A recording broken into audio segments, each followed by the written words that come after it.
I got the job through a friend. He said it was easy, boring even. But the pay was far better than anything else I could find, and even though the hours weren't great, I couldn't afford to say no. The deal was simple. 2 weeks on the night shift. Then a normal 9 to 5. It sounded temporary, manageable. My first day started just as the sun was going down. The office building looked ordinary from the outside, tall, gray, quiet, but stepping inside felt like walking into a space that had already shut down for the day. The lobby lights hummed softly. The air smelled faintly of cleaning chemicals and something stale beneath it. I met a few co-workers in passing. They nodded, mumbled greetings, avoided eye contact.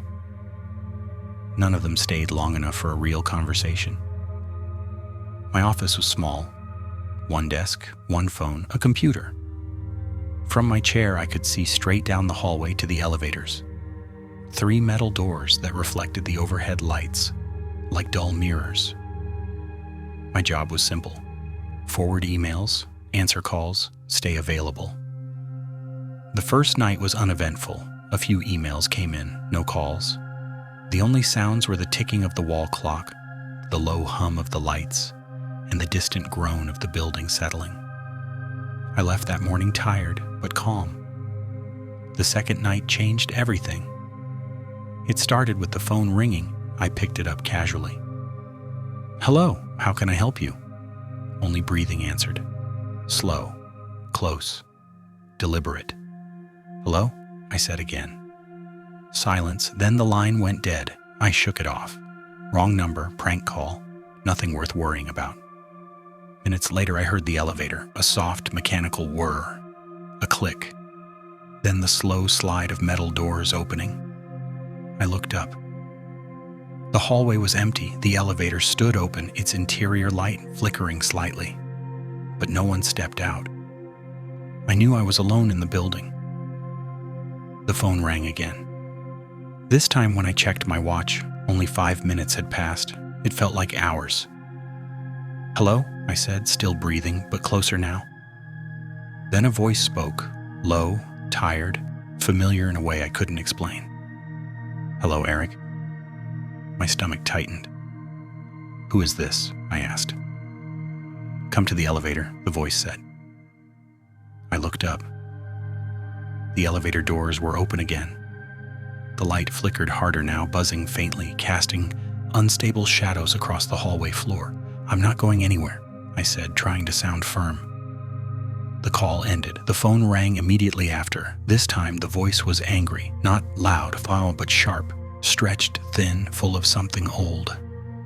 "You can choose to listen to me," it said, "or find me another human." Cold spread through my chest. "What do you want?" I whispered. Silence. Then a sound behind me. The soft creak of a chair leg shifting, though I hadn't moved. I turned. Nothing. When I looked back at the hallway, the elevator doors were slowly closing. Just before they shut, I thought I saw someone standing inside. Not fully visible, just a shape, watching. The rest of the shift dragged on. Every time the phone rang, I hesitated before answering. Every time the elevator moved, I felt my heart jump. Once I swore I heard footsteps outside my office, slow, measured, stopping right at my door. But when I opened it, the hallway was empty.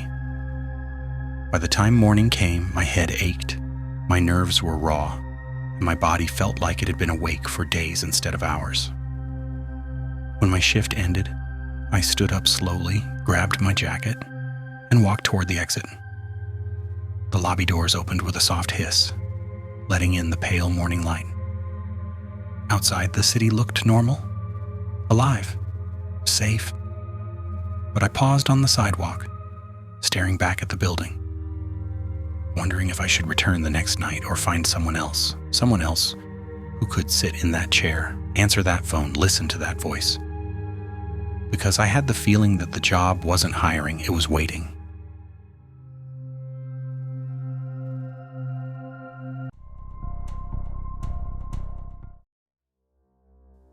call came late in the evening. A friend from college sounded excited, like he was doing me a favor. He told me Eric had mentioned a job opening, an office position with great pay, easy work, and only one downside: 2 weeks on the night shift. Then a normal 9 to 5. All you do is forward some emails and answer the phone, he said. Easy money. Eric says it's almost boring. How could I say no? A few days later, I found myself standing in front of the same gray office building Eric had once described. It looked ordinary, forgettable, the kind of place people walk past without noticing. Inside, the lobby felt too quiet. The lights hummed faintly. The security desk was empty.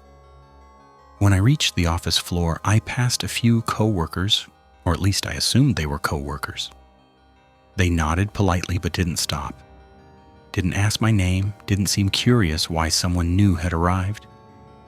My office was small: a desk, a chair, a computer, a phone. Down the hallway, I could see the elevator doors. They reflected the fluorescent lights like dull, tired mirrors. The first night was easy. A few emails to forward, no phone calls, no real work. The building creaked, occasionally settling into itself. By morning, I was bored more than anything else. The second night felt different from the moment I sat down. The air seemed heavier, thicker, like the building had been holding its breath and finally exhaled. The phone rang. I picked it up.